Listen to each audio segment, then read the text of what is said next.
Dans quelques années, comme le Japon et la Corée avant, la Chine va devenir hyper hype. En fait, ils sont des milliards et la culture commence à s'infuser dans la nôtre. On va bientôt voir des influenceurs découvrir la Chine parce qu'en fait, ce pays est tellement grand et riche en culture que je comprends pas comment il y a autant de mystères encore. Et quand j'étais petit, j'adorais la Chine. Je croyais que mes Pokémon venaient de Chine, comme c'était écrit Made in China. Mais en fait, j'aimais aussi la culture du yin-yang. J'ai porté un pendentif de ça pendant des années.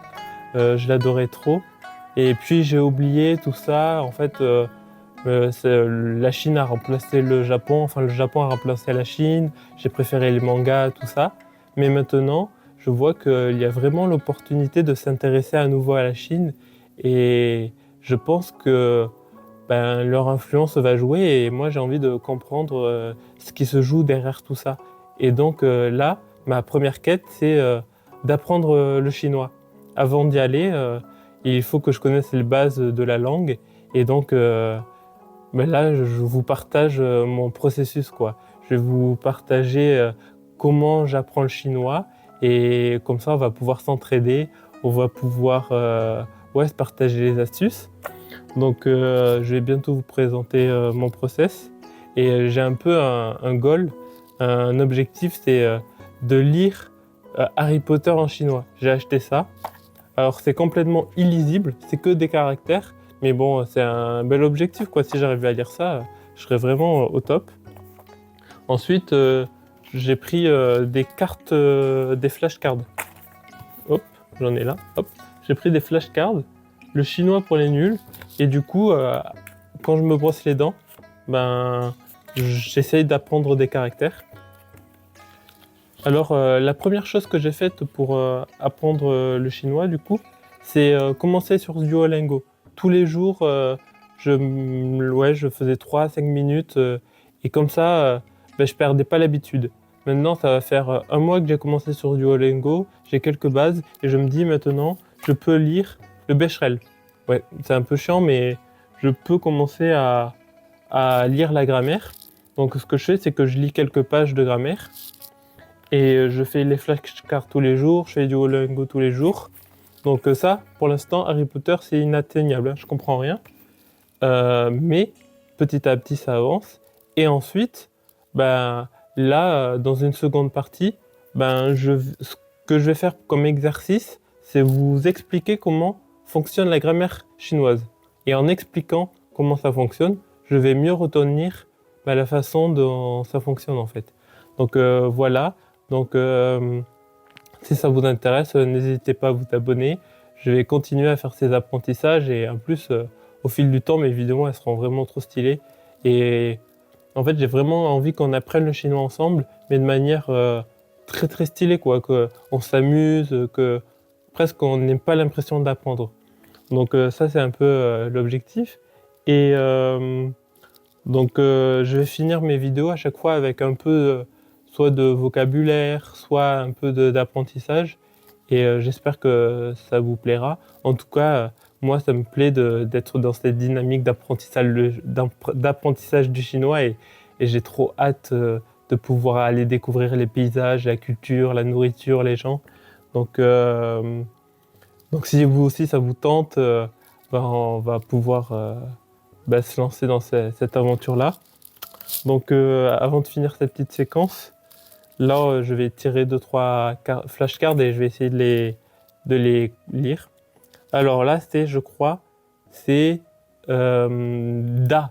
Da, c'est Da. Da. C'est dur, hein. Moi je connais les tons, ça va être le plus dur.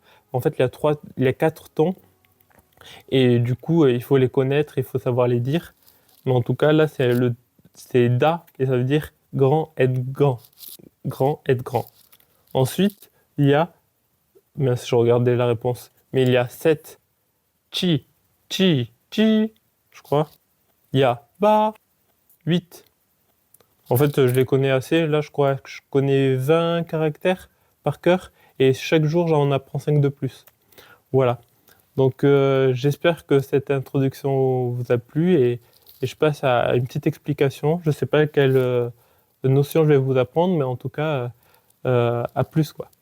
Wo shi wan san bu. J'aime me promener. J'espère que je prononce bien parce que sinon c'est vraiment la loose, hein. C'est dur, hein. En fait, il faudrait que je m'entraîne plus à la prononciation. Je pense que c'est là ma plus grande difficulté. Bref, un truc que j'adore dans la grammaire chinoise, c'est qu'il n'y a pas besoin d'articles, genre de le, la. Au lieu de dire j'aime les chats, tu diras j'aime chat, un truc comme ça, tu vois. Donc ça facilite vachement de savoir si l'article c'est le ou la. Un autre truc que je trouve stylé dans la grammaire chinoise, c'est le fait que les noms soient invariables. C'est-à-dire qu'il n'y a pas besoin de les mettre au pluriel, au masculin ou au féminin. En fait, ils vont toujours avoir le même caractère, se prononcer pareil en fait. C'est juste les déterminants, les classificateurs qu'on va mettre devant, qui vont faire comprendre le sens du mot en fait, du nom. Et ça, je trouve ça stylé, quoi, que l'article et finalement le nom ne soient des choses assez simples.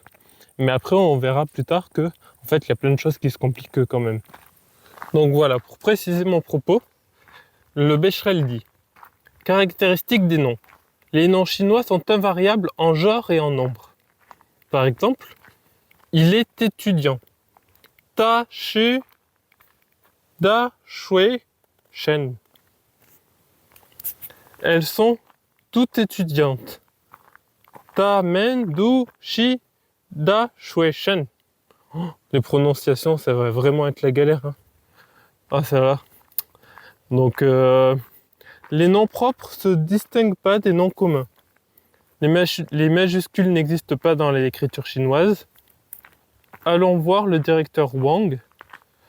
Ça se dit Chu Chao Shang. Ouais, bon, je vais laisser tomber encore, hein. Je ne suis pas prête à vous parler de ça encore. En chinois moderne, la majorité des noms est composée de 2 caractères, voire plus. Enseignant, Chao, Shi.